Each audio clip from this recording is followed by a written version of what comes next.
We're live. They can see us.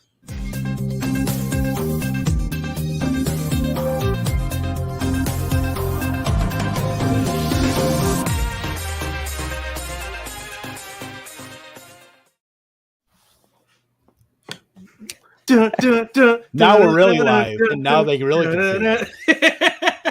Little technical difficulties this evening here. Loop's pressing the wrong buttons there in his little cave. You're fired. So we're here. We don't need a video. We're here. We're the Fantasy Besties. You know who we are, and you know where you could find us right here on the Razzball YouTube channel. Thanks, as always, to Razzball for hosting the Fantasy Besties there. Make sure you check out that Razzball YouTube channel. They do a Sunday start-sit show every Sunday from 10 to 1 Eastern time. You can catch the audio of this show over on Razzball.com after the show. And as always, you can catch your Fantasy Besties here every Monday from about 7:15 when we trickle in right up until game time. So it's a good week here. We got our people. I'm JB Barry. I got Kevin Tompkins. I got Lindellians. We got Coop.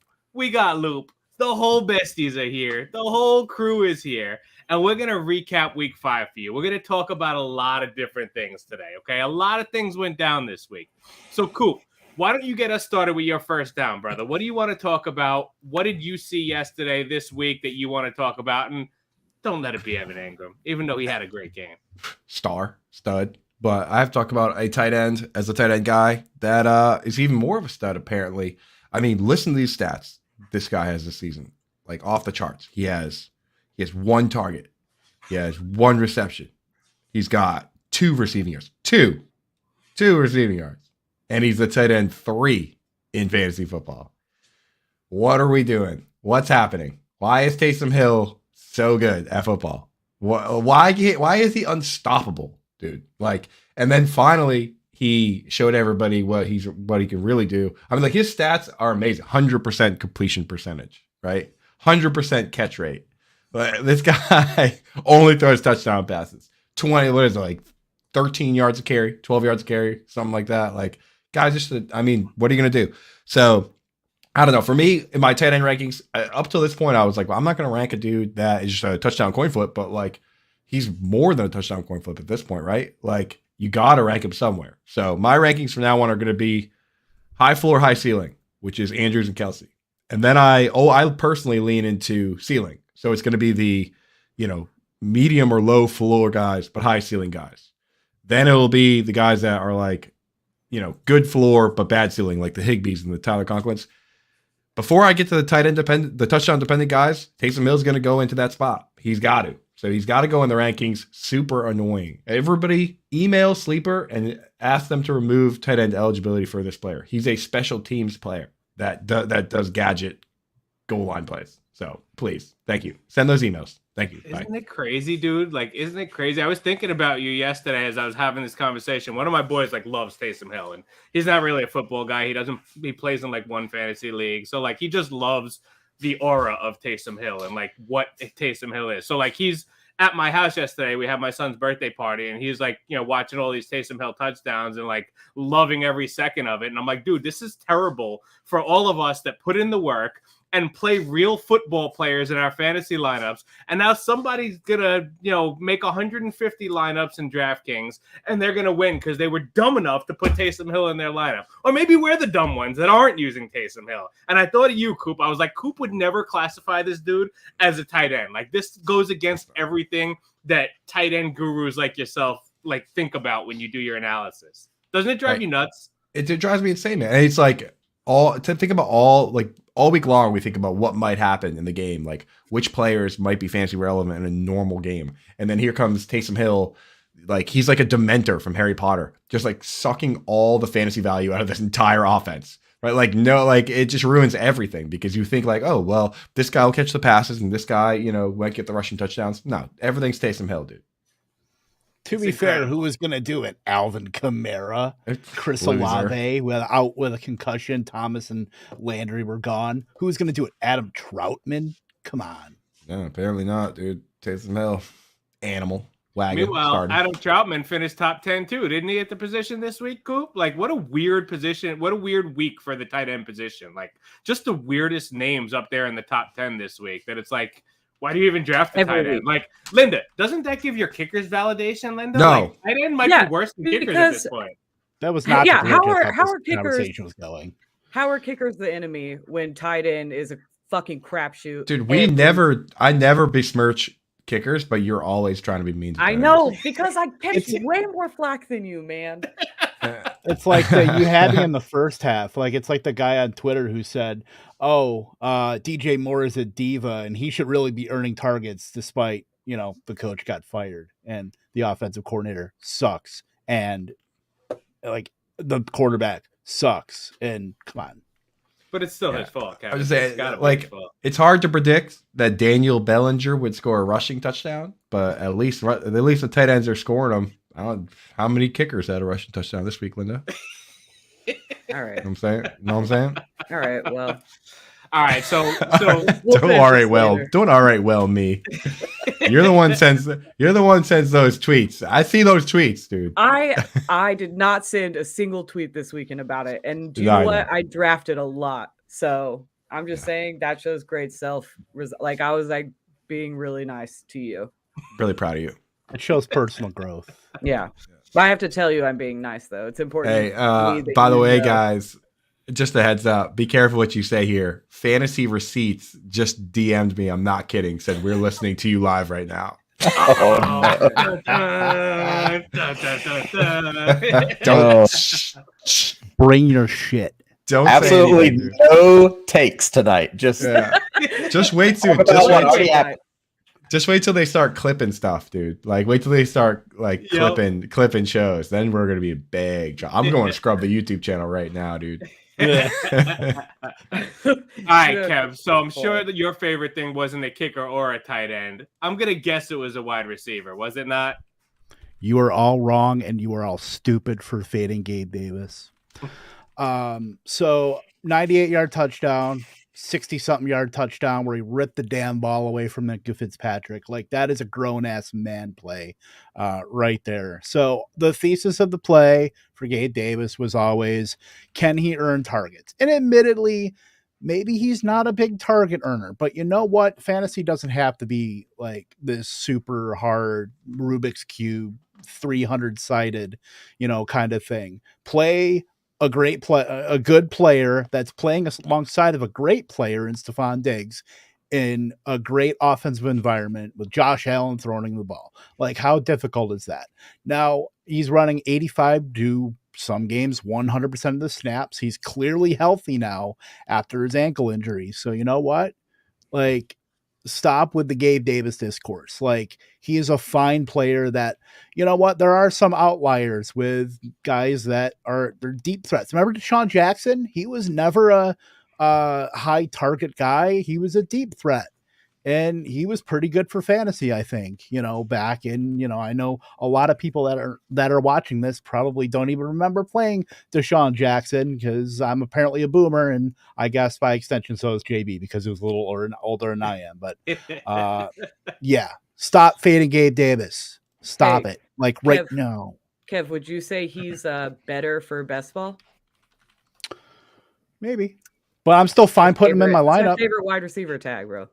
Like in the preseason, when they're like, "Do you like this guy?" You just go, "He's better for best ball." I mean, maybe he's no McCole Hardman, but he's getting there. Oh, that's such a great. Gotta get that Tyree Kill handcuff, bro. A great and classic cop out answer, Linda. One of the best. That was our answer for like 4 months in the preseason, right? Like that was everyone's answer for 4 months. Well, if you're in a best ball, ... Like, you can't go wrong there. But, Kev, I'm glad you brought up Deshaun Jackson because that's exactly what this reminds me of. Like, 3 catches for 1 billion yards. Like, that's Deshaun Jackson right there. Like, what's wrong with that? Nobody else had a problem with that. Right. So, depending on your league size, right? If you're in a regular 10-team league with your buddies from home, like, it's tough to make that decision week in, week out. Do I start him or do I start, say, Mike Williams? That could be people's decision. So is it a boom or bust type option? I mean, I use kind of another boom or bust guy when Keenan Allen's there, but like you might have those type of decisions. And that's what makes it tough for people, Kev, is that yes, he could go off for these games, but he could also go, 3 for 52 and no touchdowns. And that's kind of the implied, that is in the range of outcomes. Like, you have to know that, but you're also going to get weeks like we just saw with the huge spike week potential. Like, that's just the lay of the land. That's just the way it crumbles. Yep. Kev, I loved how you initially said a great player, and then you caught yourself and was like, God, that's even a bridge too far for me. A good player playing with a great player. Yeah. So clearly that's what I meant to say. You're just twisting my words now, Loop. So Loop, you tell us what your favorite thing was, and please tell me it was my boy Skylar Thompson.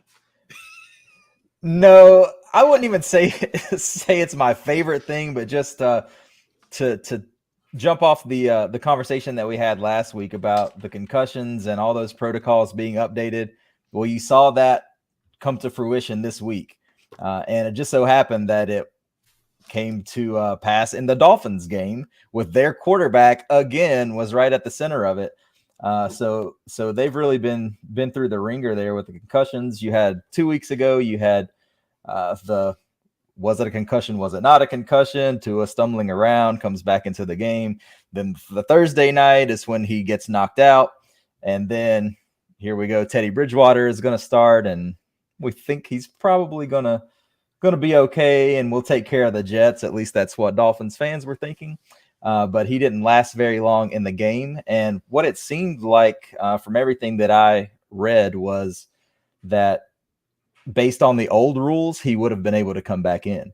But because they saw the ataxia, which was the new terminology that was put into the protocols, that even though he passed the concussion tests in the training room, because that was seen and noticed, the ataxia, then he was not able to come back into the game. So that was specifically because of the new rule that Bridgewater was ruled out yesterday. So, so kind of interesting, but it is good that they're erring even more now on the side of caution. I hate that we had to go up against a division rival with 7th round rookie Skylar Thompson.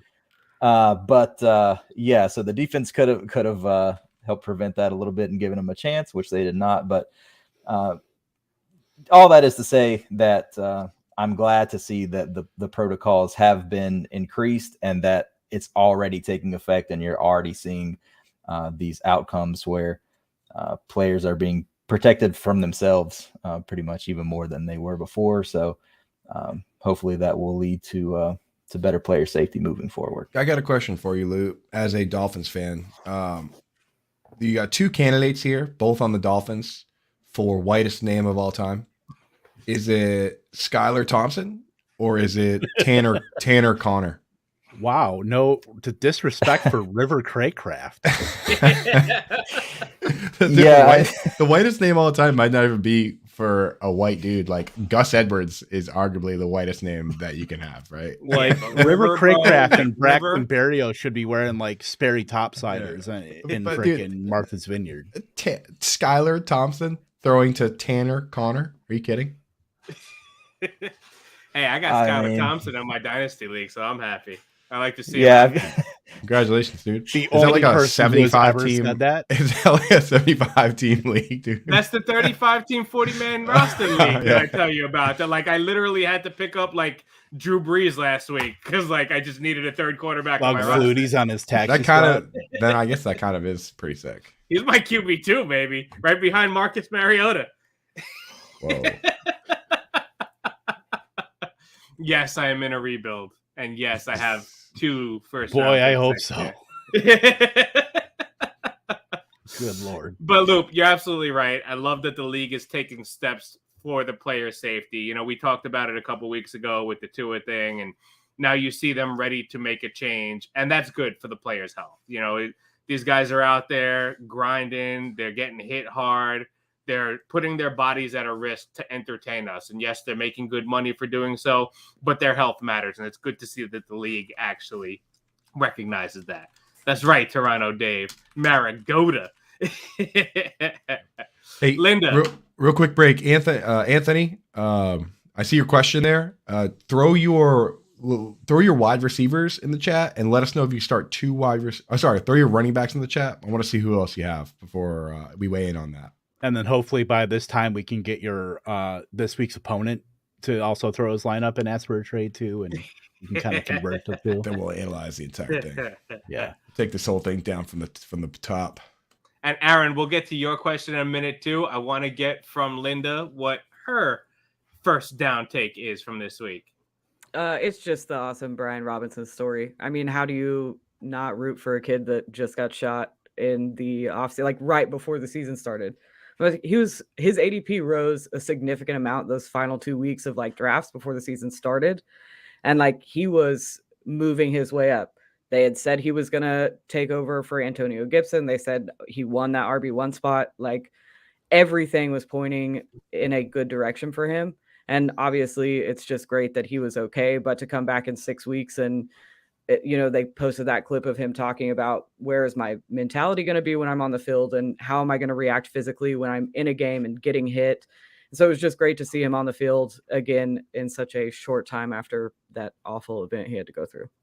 And he came out to 50 Cent. You heard that? He Awesome. came out to Many Men. Many Men. Yeah, that was good. Good for him. That's dope. That was awesome. Another good story. Luke talked about the league waking up and Linda, that him coming back that quickly after that, because that was something we talked about also a few weeks ago, right after it happened. Like there was no timetable for us to like look back and say, okay, ACLs usually take this long or a high ankle sprain usually takes this long. Like we've never seen a dude get shot twice before the season started. So we didn't know when he was coming back and what he'd look like when he came back. So awesome to see, Linda. You're absolutely right. I love it. Anthony came through with his answer to Coop's question here. Yeah, let's so get the that league out. Starts 3 wide receivers, and his starting running backs are Eckler and Ramondre. He's got Mitchell on IR, and he's got Gainwell on the bench. So he wants to know if it would be crazy to trade Dobbins for Dallas Goedert straight up. Keep Dobbins. He's got Hurts and Brown, so he wants to do a weekly Philly stack. Nah, too big a stack. He's getting rid of Dobbins. People forget that, dude. Bye weeks start next week, bro. So you're gonna need more than that. Like you're gonna start Kenneth Gainwell. Like the Eagles have a bye week. Let's see. Chargers have a bye week 8. So you're gonna be starting Ramondre Stevenson and Kenneth Gainwell in that week. That's a little dicey, my man. I'd kill to start those two in like halfway. I know, yeah, but you're a 0 RB weirdo. Yeah, and you're also putting your eggs in one basket, which we do love that for best ball. We love that for, DFS, but you got to keep in mind that when you do that, when it gets to the playoffs, you need those dudes to go off 3 games in a row. It's kind of hard for that to happen, So like if the Eagles suck 1 week, you just lose. So I don't know if I like the QB and the wide receiver stack, but once you get in these super stacks, you better be picking a team that it better be like the Bills or something, but I don't know. What do you even like consolidated offenses like the bet? Like I have in a redraft where I have Burrow, Chase, and Higgins. I mean, it's all consolidated, so I'm perfectly fine with that. Okay. If it was like the Colts, you're 0-5 right now. Yeah, Anthony says he doesn't mind taking the L. Well, I don't know. Tight end can kind of figure out. Go get Evan Engram, dude. No joke. Kind of 10 targets. What are you gonna do? Yeah, and honestly, Anthony, I feel like you might want to just sit still, like stay put. Don't trade just to trade. You're probably doing fine streaming tight ends. If you're following Coop, obviously you're getting names each week that you could throw in there. I don't know that you have enough depth at running back to trade Dobbins right now. Like Coop talked about, the bye weeks are coming. Yes, Ramondre is taking over a bigger role now, but if Eckler gets hurt, Ramondre gets hurt, Dobbins gets hurt. Like you want to have that 3 that you can kind of rotate in there and not rely on Gainwell. If you want a receiving tight end, go get at least for a stab that's got a shot at some receiving value. Go get Greg Dulcich. Or just get one of these tight ends that just scores a bunch of rushing touchdowns, like a Taysom Hill or Daniel Bellinger. Right. So Aaron salty, wants right? to know. I'm the saltiest dude. Yeah, you are. And that's okay. Because the shot to the process. Yeah, exactly. It goes against everything that we do. So I'm with you. Aaron wants to know Jacobs or CEH, and I think he's putting together a showdown lineup because Rasball popped in, asked if he was asking for tonight or rest of the season, and he said tonight. So just for tonight, Jacobs or CEH, what do you think? Jacobs, full stop, 100%. Yeah, even just for tonight, though, that Chiefs defensive line is pretty good, dude. Luke, like we're talking Chris Jones, Dude, getting like all the work though. That's who else they got. Luke? They got the rookie George Karlaftis, and then they got that other guy that nobody likes because he's Frank Clark. Yeah. And that's the thing. They have I don't know how I got that from that, but sure. Right though, but it's right. And at the same time, it's like the guy that you're playing like Pictionary and you draw a line and it's like the Declaration of Independence. Yeah. Nobody likes him. You're like Frank Clark. You were both making the valid point at the same time. Like Coop was talking about them having a good run D, and Kev was talking about them Jacobs getting all the volume there. So it's a volume play for me because CEH has other guys that could actually come in and take work away. It could be McKinnon, it could be Pacheco. Like that could be a 3-man rotation. So Jacobs doesn't have really a threat behind him. So I'm going to go with Kevin, go with the volume there. Which is just a total mind fuck coming from me. And I need Jacobs tonight too, so I'll be rooting with you if you. But you should be playing Sky Moore as your captain. Just saying. Dude, every format that I'm in, where you get points for fair catches, Sky Moore is like he's the man. And fumbling on the first he's a star. He's a star. So my first down is me pouring one out for Rashad Penny. And look, I knew it was coming. It was inevitable. But I had 32% roster ship of Rashad Penny. And that was only behind my guy, Riley Patterson, at 52% and Alec Pierce at 36%. And not one of the 8 leagues that I have Penny in is an eliminator league either. They're all like regular leagues. Like my Scott Fishbowl team has them. My Long Island Content Creator League has them. My Pros with Joe's, my XFT, the Des Bryant League, Lightning Round has them, which I'm crushing it in the Lightning Round best ball. And I'm like top 10 and I like think I had a legit chance and I lost Penny in it. So yes, I knew it was coming. I rode the booms while I had them. I just kind of hoped that it would last till like week 10 instead of week 5. So were there booms or just one boom? Were there plural booms? Booms plural? He cracked my best ball lineups a couple of times, Linda. Okay. I only remember one boom, but maybe I'm misremembering. Oh, then one was like a boom. How did you draft him in so many leagues when Scott Frankel drafted him in all his leagues, and you're in all of his leagues? So I'm not actually. Scott and I only had like 1 or 2 together this year, so I know, and I'm in both of them. But I'm really upset. You're talking about Penny?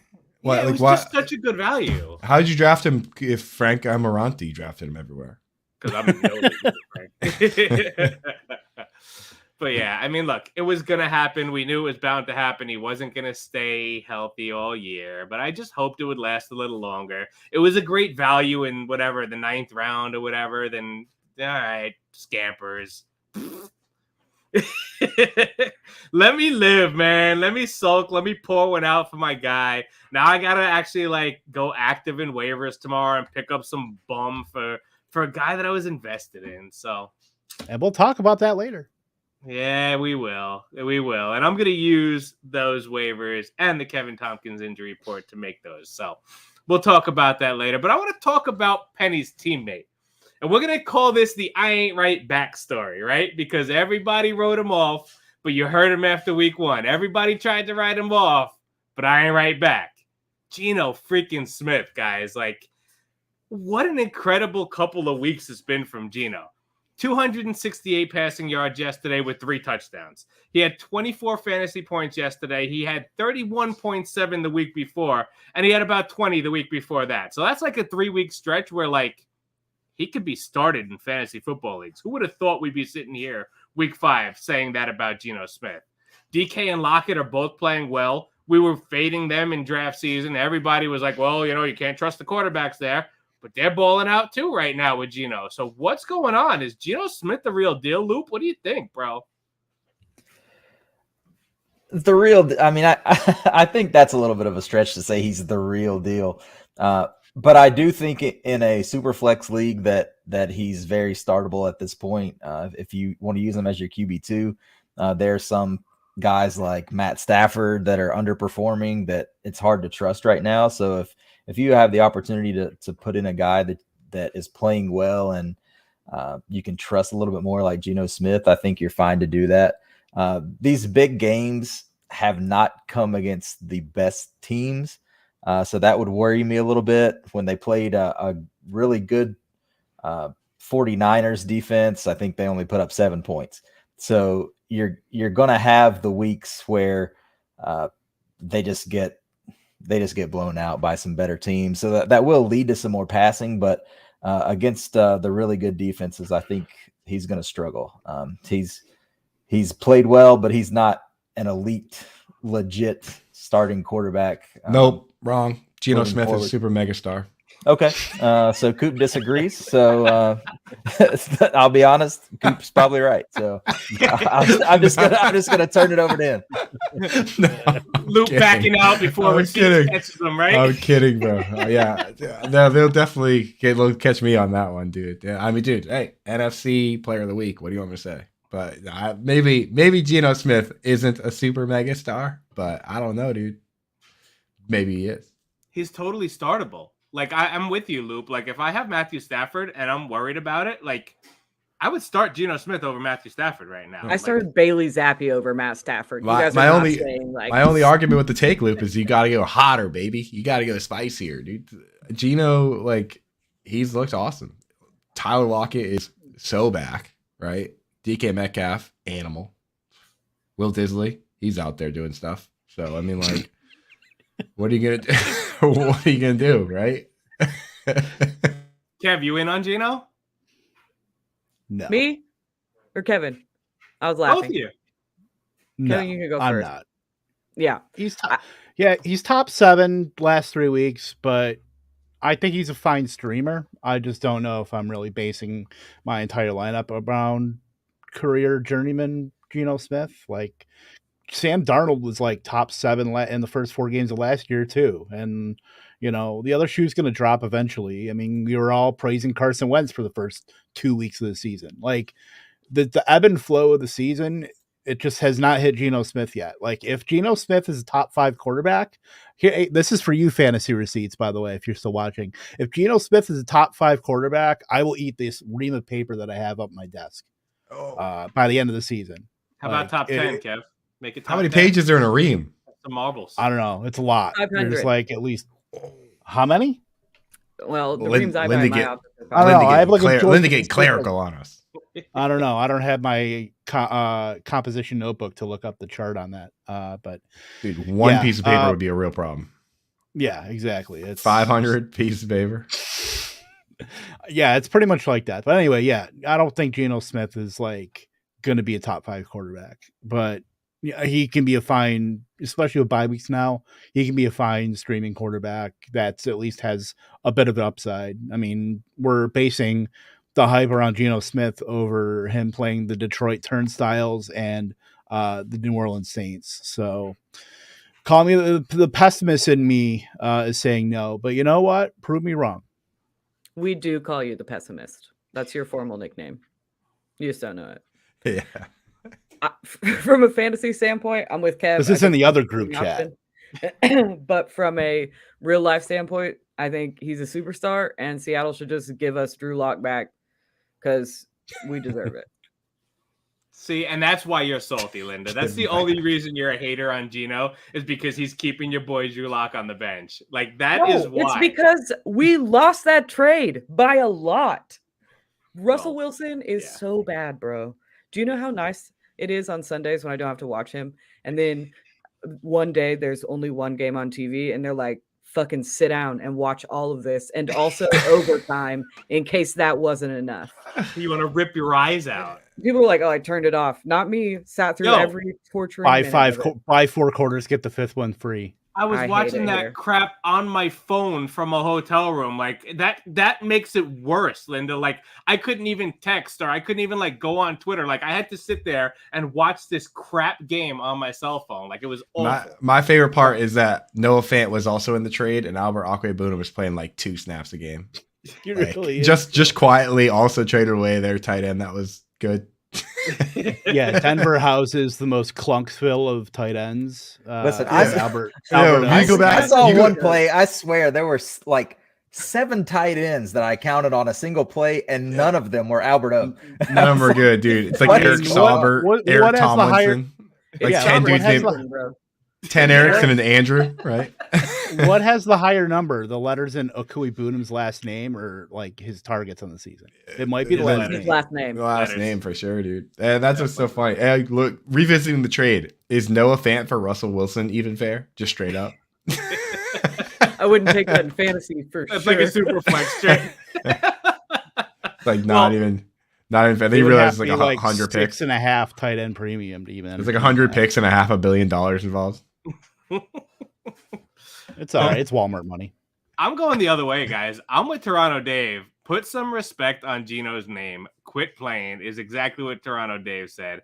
And I do think that Gino could finish this season as a QB1, a top 12 back end QB1, because he is slinging the rock, yo. Like, I'm watching these games, and like I was watching Red Zone yesterday because I had my son's birthday party. So I'm like 1 foot in the door. Like, I have this back room in my garage, right? So like I had Red Zone on, and I'm like standing in the door talking to people at the party and like looking this way.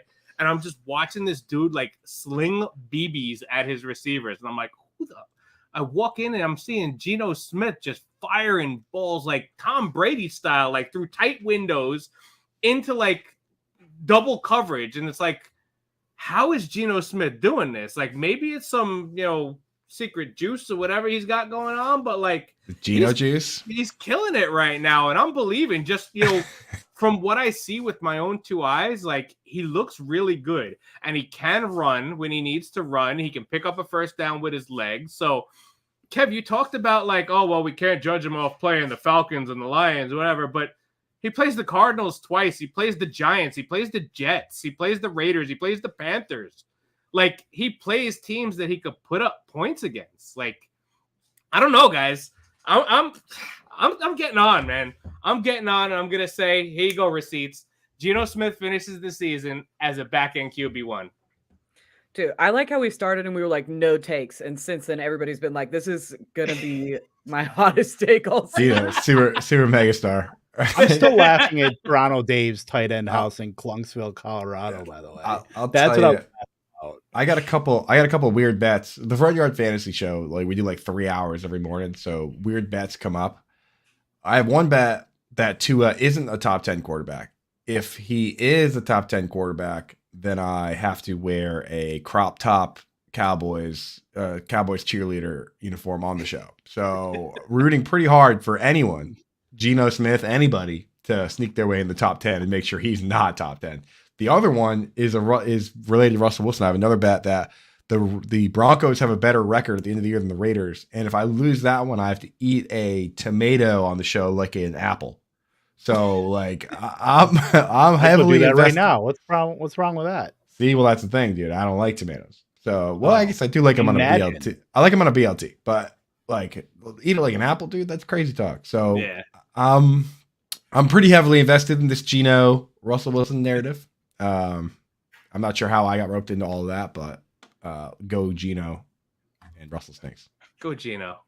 Go Geno. Give me that Geno juice. Well, Lynn does not like the Geno juice. I wish you'd stop saying it.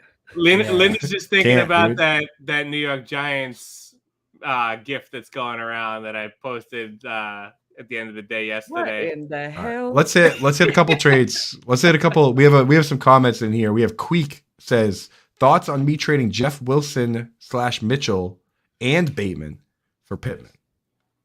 Where you guys at on that? Yeah, I don't like it. That's too No, much. I don't. I have a hard time. I also have a hard time. I mean, Jeff Wilson looks awesome. He's playing all the snaps. I also have a hard time, like the Pittman side guy. Like, he's got to drop 2 guys to waivers.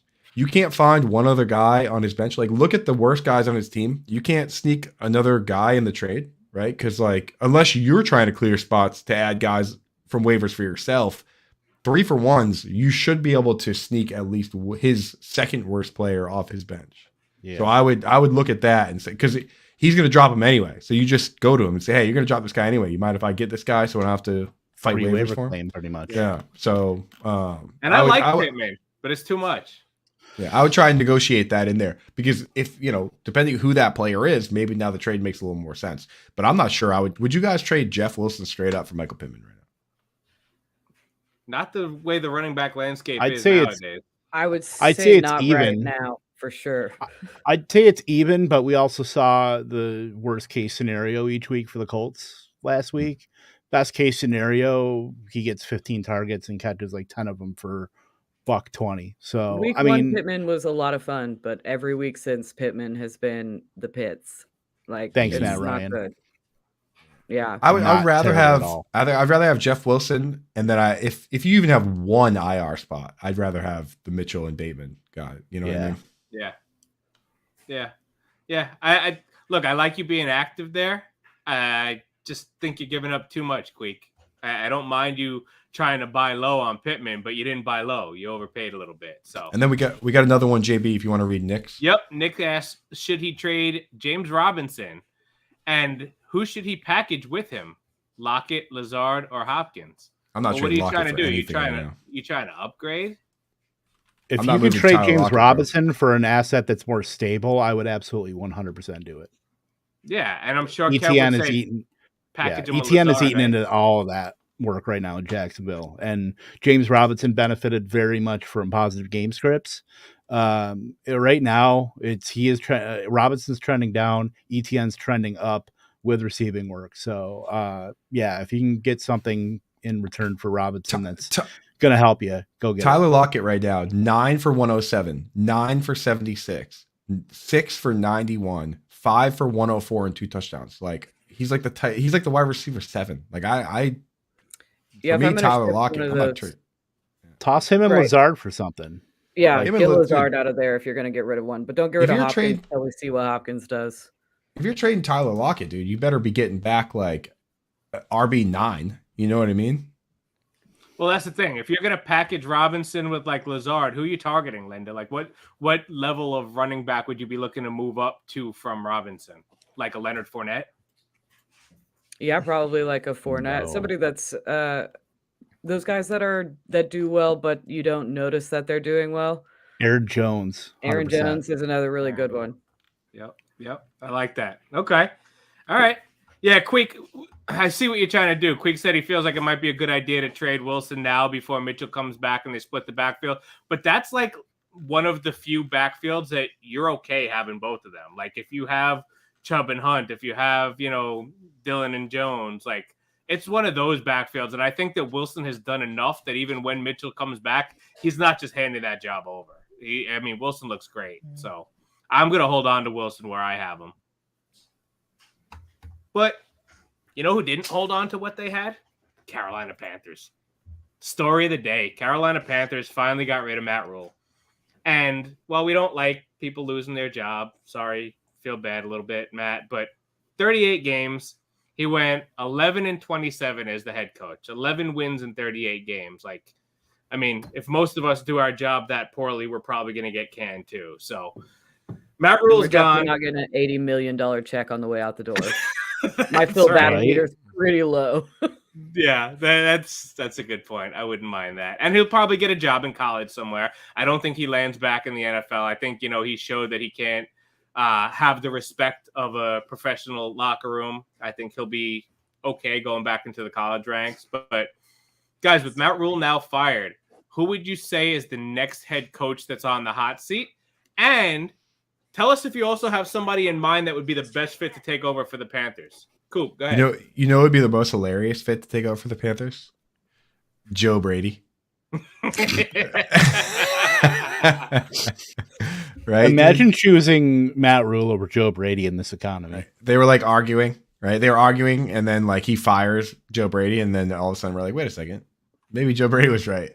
Because he didn't run enough with CMC out, right? Like David Tepper just sent Joe Brady in edible arrangements, and like we're sorry. It would bring Terrace Marshall back from the dead. I'm just glad they didn't go Ben McAdoo. Like, their offensive coordinator's Ben McAdoo. Like, it could have been worse. They could have chosen him as the interim head coach. Well, But they instead never we got- choose the offensive coordinator. Like, rarely. It's always the special teams guy or like a passing game coordinator or something. Like, they never choose because they don't want to move like an offensive coordinator off of what he's already doing and add more on top of that. They always take, like with the Raiders, they took Rich Bisaccia, who's the special teams coordinator, who, has to oversee offensive and defensive personnel anyway. So, and this time they went with the security guard from Jerry Springer show, right? Steve Wilkos. Yeah, the way it works is you really, when you're picking a quarterback, you have like a list of 6 white dudes that have been coaching for like 30 years, right? So like Chan Gailey, you have to like bring him in and talk to him. Like you can't do anything creative when it comes to head coach. So I'm sure it'll be like Bill O'Brien or somebody, you know what I mean? Mike Like it'll Kafka. be just one of the same dudes it always is. Like that's how it always works, right? And then it's like, well, we'll talk to Byron Leftwich. Wink, wink. Right. It should be Brian Flores, probably. I mean, I think the low hanging fruit would be Sean Payton, but yeah, he's still under contract technically with the Saints, so there would have to be some sort of a trade or buyout or something to get him over. So I think that it really depends on which direction you want to go, because there's either, on the one hand, you bring in a young offensive minded guy to grow with whatever quarterback that they're inevitably going to take in the like top 5. So you look at a Ken Dorsey or like a Shane Steichen from the Eagles OC. So one of those guys that are young, offensive minded, they are paired with that quarterback and they grow together. Or do they want to go with the veteran guy because the first time head coach that they just fired didn't work out? So, you may be looking at, like I said, a Sean Payton, or you could be looking at bringing in the Dan Quinn from the Cowboys, defensive coordinator, who's been a head coach before, who's had a lot of success with that defense in Dallas. So it could be one of those type guys. So I think it's really just which direction they want to go. The veteran guy who's been there before, or you want to bring in the young guy. So yeah, great point on Sean Payton being under contract, because everyone remembers the Bill Belichick, like, writing on a napkin that he retires from the Jets or whatever, he resigns. But the Patriots had to trade a first-round pick for Belichick. So the Saints are probably going to be sitting there, whoever, holding their feet to the flames, especially if it's the Panthers. In their division. Exactly. Yeah, exactly. That's the key, Kev. Like, they're not going to do that in their division with their, like, highly regarded former head coach. They're not going to be like, okay, here, Carolina, come beat us with our guy. Like, right. Exactly. I don't think that's going to happen. So I like the points that you are making, Loop, and I think that they probably will go a veteran approach. I think that Dan Quinn is a good name that you brought up, because I think they just failed, right? They just failed for 2 years with Rule, and it's like, all right, well, we see Tampa winning Super Bowls. Like, Atlanta's not supposed to be better than us right now. What the heck is going on? Like, we need to – Tom Brady's going to retire. This is our chance. Like, we got to get the right guy in here so we can come back while CMC still got some juice in them. So I think they're going to make the move now and not try to experiment. I do like D'Amico Ryans as like an up-and-comer type of candidate. He could follow that same Robert Saleh kind of path, right? But I don't think they're in a position where they can really gamble on a unproven right now, and they might want some stability to try to make a run in these next couple of years. So who's the next head coach on the hot seat? Might better be Arthur Smith. It's either him or Kingsbury. It has to be. Dude. Why not Riverboat Ron? Yeah, for me, speaking about the Carolina Panthers, it's the former Panthers coach that I think is probably the next one to go. I mean, he's very respected, though, in that community, and I think within the front office. So I think it would take them losing a few more games for them to pull the trigger on that. But I do think he has to be on the hot seat. Dude, good luck to whoever takes over for Cliff Kingsbury and the lollipop guild he built over there with all of the munchkins. You know what I mean? Is Willy Wonka available? Your new Cardinals head coach, Byron Leftwich. I think Byron Leftwich is going to be head coach at some point, man. Do you guys think he should have been? He should have already been. What's that, Linda? Do you guys think Frank Reich seat is warm at all? Because I feel like it was, and then that kind of died off. and I don't know if it's still happening. I think if we'd be looking at it a lot differently if they had lost that game against the Broncos last week. If they hadn't pulled out that win, because they didn't look good either. As much as we make fun of the Broncos and how that offense looks, the Colts didn't score a touchdown either. I mean, it was a 12-9 game. So I think if they had been on the other side of it and they lost 12-9, we'd really be talking a lot more about what's going on with the Colts and, you know, what are they going to do moving forward. So I think if they can't get it going, then he definitely will be on the hot seat as well. That Chiefs win gets him some cushion, huh? Too. Like, I feel like that. How did that happen? Yeah, exactly. Yeah, because if they had not beat the Chiefs and then came back, and even if they won this game as ugly as they did, it would be like, all right, you know, next one is the last straw, right? But like now it's like, oh, well, you know, we pulled off these 2 wins, like back off a little bit. So, yeah, I think you're right there. I think he bought himself a little bit more time. Art Smith, Linda, you brought up Art Smith. Do you realize that he's the longest tenured head coach in that division now? And he coached like 20-something games. It's weird, but hey, better for my Bucks. Honorable mention to Zach Taylor. Yeah, maybe. I The mean, Super the Super Bowl Bowl run. bought him some time, but Why is there are he? two. Oh, sorry. I was thinking Zach Thomas for a second. I'm like, why isn't he in the Hall of Fame? I just try to get Loop fired up. Right. So back to you, Kev. Yeah, I was just gonna say, to piggyback on the head coaching candidates, like there are two that, you know, it tends to go offensive coach, and then when you go back, you want to go like on the other side, and then same kind of thing where if you get a players coach, then you get the hard ass next, and then go back to the players coach. Like the two I like that should have jobs very soon: Jonathan Gannon, the DC for the Eagles, and Aaron Glenn of the Lions, who is widely respected, former player. Both should have jobs the next year or two, and have that can be like that Brandon Staley transformative type of personality to take a new team. So, I mean, we all know the Panthers need just an overhaul of pretty much everything. So they could use one of those two guys. Yeah, I will say though, speaking of the Lions, I think they've given up the most points in NFL history through 5 games. So I think it's all right. The Packers hired the brakes a little bit on Aaron Glenn, but I agree. It's okay. The Packers hired Joe Barry, the architect of the 0-16 Lions, to be their defensive coordinator. So, you know, there's hope for anybody. You're forgetting that Bailey Zappi is just an absolute beast. We're about to have 3 third-string quarterbacks starting next week between Zappi, PJ Walker now, and our aforementioned guy Skylar Thompson. So we're gonna have 3 third-string quarterbacks next week. And then there's another third-string quarterback that scored 4. It scored 4 touchdowns. Yeah. All right, we're running a little long, so we're gonna rapid fire this one because I want to hit the NFC East real quick, guys. Because Eagles, we know 5-0, undefeated, right? They look great. But the Cowboys are 4-1, and the freaking Giants are 4-1 after a surprising win. Sorry, Kev. But I mean, real quick, and we'll hit this rapid fire round robin. Do the Eagles win the East, and how many of the teams make the playoffs? Linda, go. I was muted. I can't do rapid fire when I'm muted. I think the Eagles probably do win, but I would be hard pressed to believe that more than 2 teams from that division make it to the playoffs. Cool. Giants are the best team in the league. Luke. Receipts. Yeah.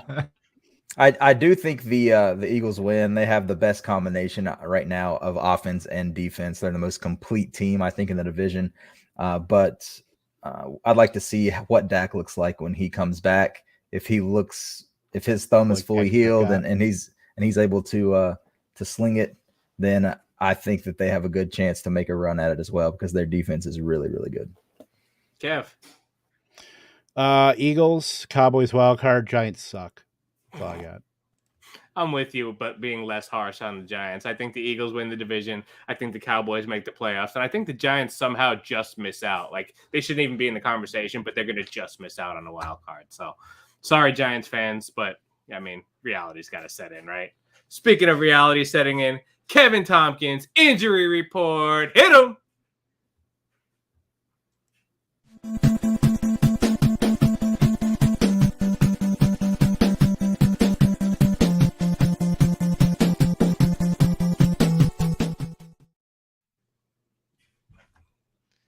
Ladies and gentlemen, it is the Kevin Tompkins injury report. Not a real doctor, but I have the medical updates for your fantasy football team, starting with, we poured one out for him, Rashad Penny, out for the season with a lower leg fracture. I'm sorry, JB. Kenneth Walker's next man up. We will tell you how much fab you should be using for him in a little bit. Damien Harris left week 5 with a hamstring injury, was ruled out at the start of the second half. Ramondre Stevenson saw 27 opportunities, 25 carries, 2 targets. No other running back even took a snap after Harris's injury, more than likely because they didn't have anybody else dressed. Harris could miss some time, leaving Stevenson as the guy in an offense whose primary focus is running the ball, especially if Mac Jones remains out. Tyree Kill was spotted in a walking boot in the week 5 post-game presser after being on the injury report with a quad injury leading up to the game. Played 64% of snaps and 60% of routes per dropback. Head coach Mike McDaniel said, and I quote, he got stepped on pretty hard. Not sure of the seriousness of that, but let us remind you he was in a walking boot. So sounds pretty at least concerning. We'll get some more news later in the week, but for now we're looking at the Miami MASH unit with like everybody and their mother hurt. James Conner and Darrell Williams, both backs left the game, didn't return. Conner didn't return in the second half with a rib injury, knee injury for Darrell Williams. We'll see how severe that is. But, Benjamin took every snap except for the one snap that Darrell Williams had before he left. In the second half, should be on the waiver wire radar for running back needy teams. Again, we will talk about that in just a few. Chris Olave, concussion protocol for him on a team that is already down Michael Thomas, Jarvis Landry, and Jameis Winston.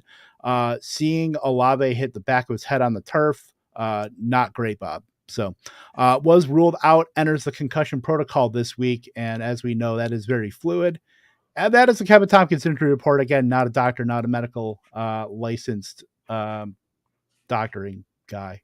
Hey, but but he plays one on TV. If you are watching this on a plays one on TV, yeah, if you're watching this on your Roku box, I do not want to play on one on TV. Not a doctor, but I play one on YouTube. There you go. I love it. And Kev, I mean, those were some major injuries that could really have some serious implications on a lot of people's fantasy teams. So based off of those injuries, a lot of people are going to have to hit the waiver wire this week. So Loop, is there anybody that you'd be looking at as a priority target on the waiver wire this week? Priority is a little bit of a stretch, but I'll say if you're desperate at quarterback, then I would look at PJ Walker. And if you have an IR spot, then I would stash Sam Darnold, because right now Baker Mayfield is probably going to be out at least a couple weeks. We don't know if they're even going to go back to him when the time comes that he's healthy enough to play. Again, they just fired their coach. So I think these guys are going to be doing whatever it takes to win. And Steve Wilkes is auditioning now for potentially being the head coach moving forward. So I think that, they're not sold on Baker Mayfield, and they'll put in whoever they think has the best chance to win. So if you're in a super flex league, you might as well stash those guys and see what PJ Walker does and hold on to Sam Darnold in case they do go back to him. All right. What about you, Kev? If you're very, very desperate at quarterback, I will say Geno Smith. No, I think he's a fine streamer.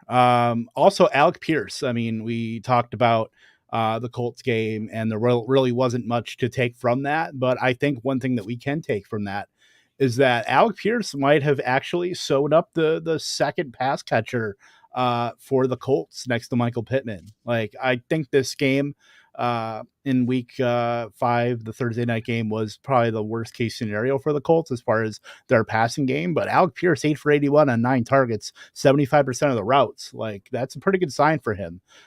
So I like him certainly over the dusty options like Paris Campbell, and Ashton Dulin also left the game. So that opens it up a little bit more.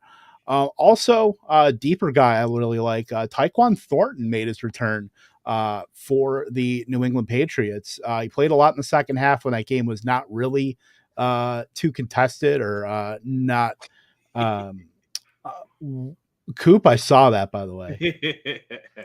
I'm listening. Oh my god.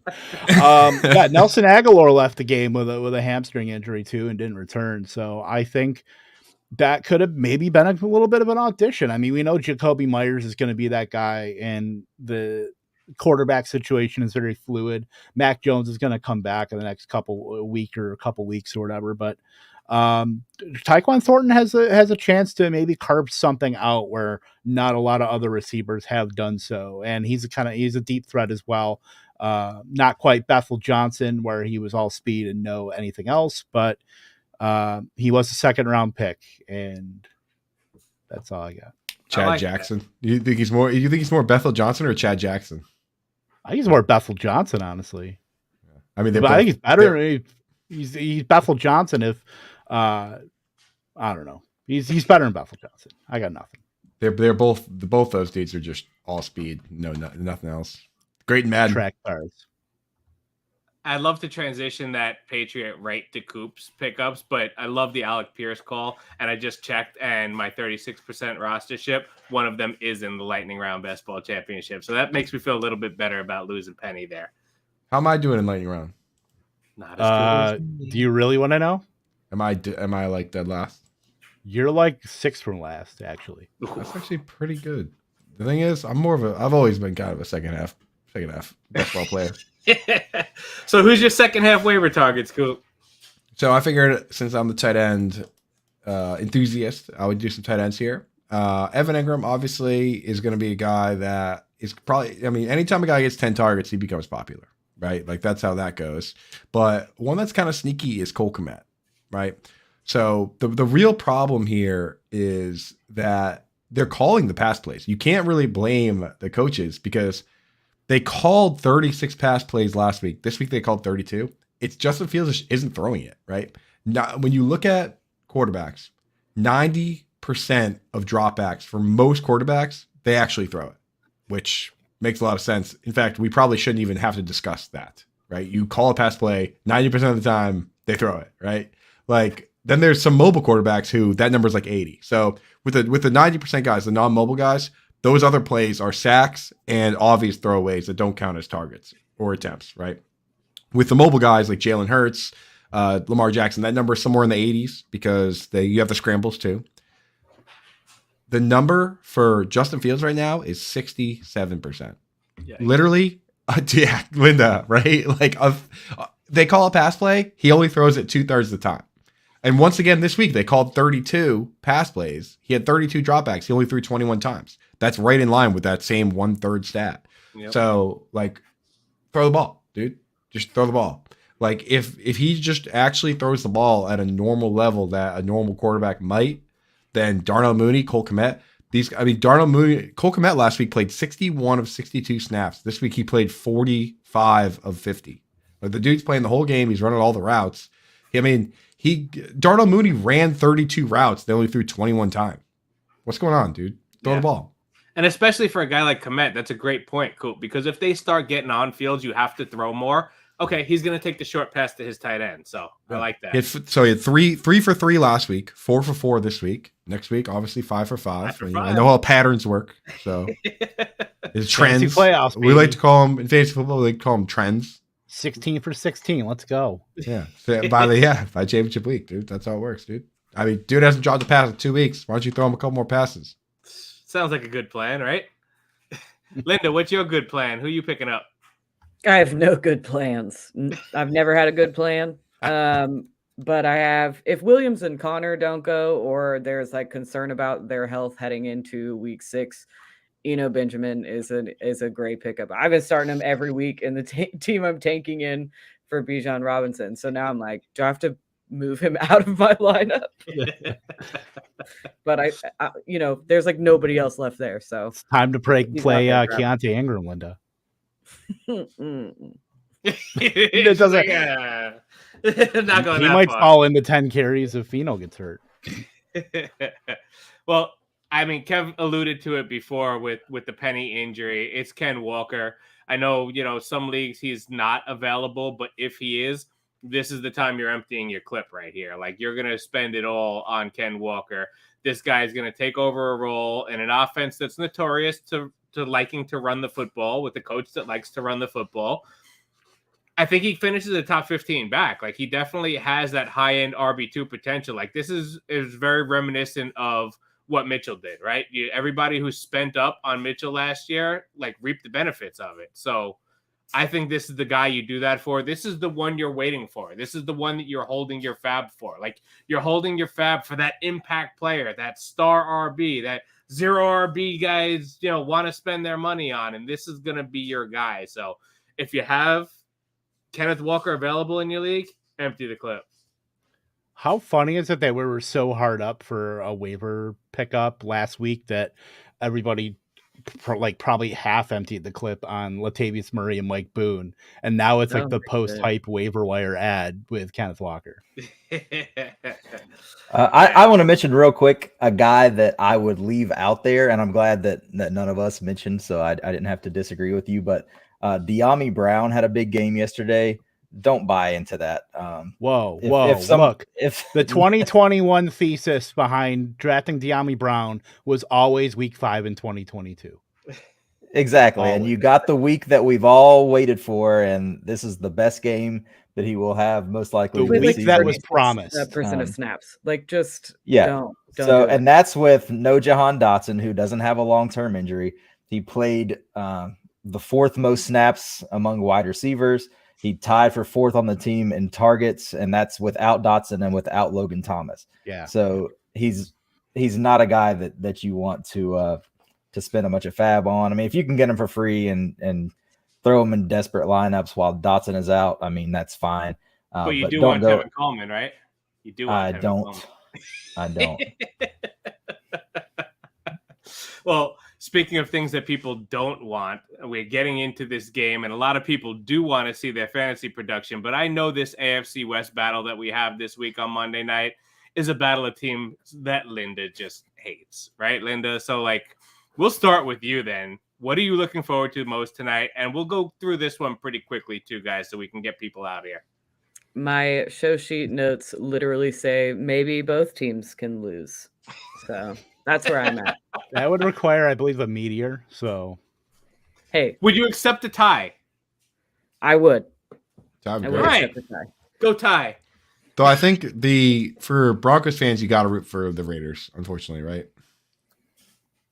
It's not unfortunate. It's so much easier to root for Raiders and Chargers than it is the Chiefs. I do not like the Chiefs. So, and we know why. Yeah, well, there's lots of reasons, but there's one real major one for sure.